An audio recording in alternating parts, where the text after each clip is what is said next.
Saudara Timnas Indonesia akan melawan Lebanon malam nanti. Bagaimana kita memanfaatkan laga FIFA Matchday ini sebelum berlaga di putaran keempat kualifikasi Piala Dunia? Berikut cuplikan perbincangan dengan analis sepak bola Muhammad Kustaini di program Kompas Malam. Jadi saya berharap dua-duanya nanti akan mendapatkan menit bermain yang cukup pada saat menghadapi Lebanon, sehingga pelatih bisa mendapatkan keyakinan siapa nanti di bulan depan Oktober yang akan menjadi pilihan sebagai target man atau pemain nomor 9. Ya, kalau kita lihat Erick Thohir, Ketua Umum PSSI ini juga bilang bahwa Lebanon ini menjadi lawan yang ditunggu-tunggu dan menjadi tes yang sesungguhnya jelang babak keempat kualifikasi Piala Dunia 2026 zona Asia. Bagaimana menurut Anda?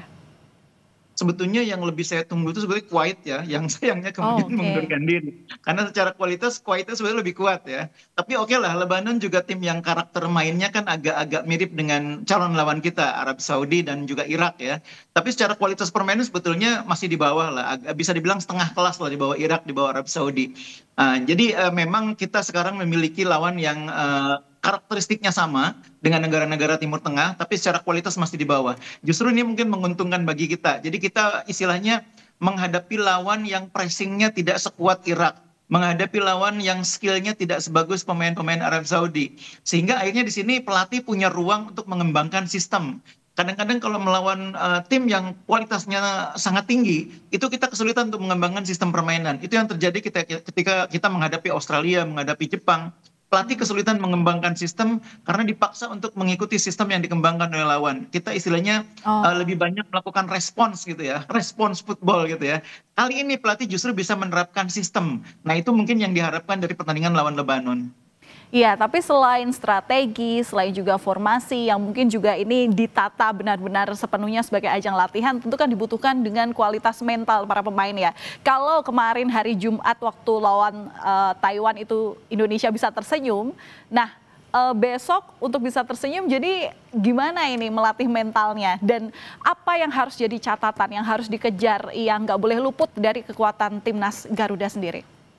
Iya, sebetulnya kalau menghadapi lawan yang kualitasnya di atas kita, itu memang ujian mental ya. Seperti lawan Lebanon besoknya ada ujian mental.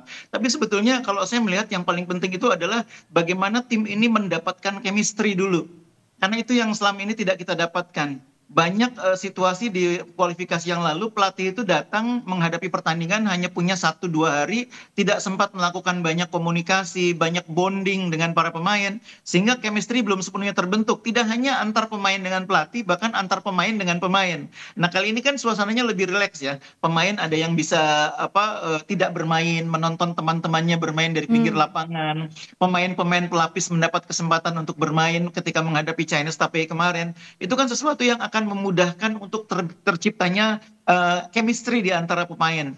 Sama-sama menonton, sama-sama menganalisis, sama-sama memberikan sama-sama menikmati pertandingan yang dimainkan oleh teman-temannya. Itu hal-hal yang memungkinkan terbentuknya chemistry. Dan itulah keuntungan uji coba kali ini ya. Pemain tidak terlalu terbebani dengan target-target, tidak terlalu terbebani dengan lawan yang berat, sehingga lebih bisa membangun bonding di antara mereka. Ya, tapi kalau melihat permainan besok yang misalnya bisa dikatakan ini adalah sebagai ajang latihan persiapan diri begitu ya untuk sambut ajang yang lebih serius lagi ke depannya. Apakah besok ini Patrick Kluivert akan memainkan keseluruhan pemain secara full tim gitu? Menurut saya dicadangkannya bahkan tidak dimainkan gitu ya beberapa pemain kunci seperti kita lihat kemarin tidak ada pemain seperti Jai Ijes, tidak ada pemain seperti Tom Hayek. Itu adalah gambaran pelatih melihat kualitas lawan memang di bawah gitu ya. Dan mereka disiapkan untuk menghadapi lawan yang lebih berat. Jadi memang pertandingan kemarin itu menurut saya ajang bagi pemain-pemain pelapis untuk menunjukkan kemampuan mereka untuk menjadi pilihan ketika pemain utama misalnya menghadapi kesulitan atau berhalangan. Nah kemarin beberapa pemain kan kelihatan menonjol, mampu menunjukkan kualitasnya dengan baik. Kita selama ini melihat Nathan Chuaon sudah sangat menurun ya di awal-awal eranya Clifford, tapi kemarin dia mendapatkan ritme bermain yang lebih baik. Keluar semua kemampuan yang dia miliki yang sempat membuat dia jadi andalan di eranya Sintayong. Begitu juga dengan Sen Patinama, kemarin juga sangat menonjol. Begitu juga dengan pemain baru Miliano. Jadi kemarin adalah kesempatan bagi pemain untuk menunjukkan diri bahwa mereka juga bisa diandalkan ketika pemain yang kemarin tidak bermain itu menghadapi kesulitan atau tidak main. Kalau pemain kuncinya saya pikir yang kemarin tidak bermain itulah yang merupakan pemain-pemain kunci ya. Seperti Tom Haye yang kemarin tidak main, begitu juga dengan Jai Ije itu pemain-pemain kunci. Begitu juga mungkin Calvin Verdong yang kemarin juga baru bergabung.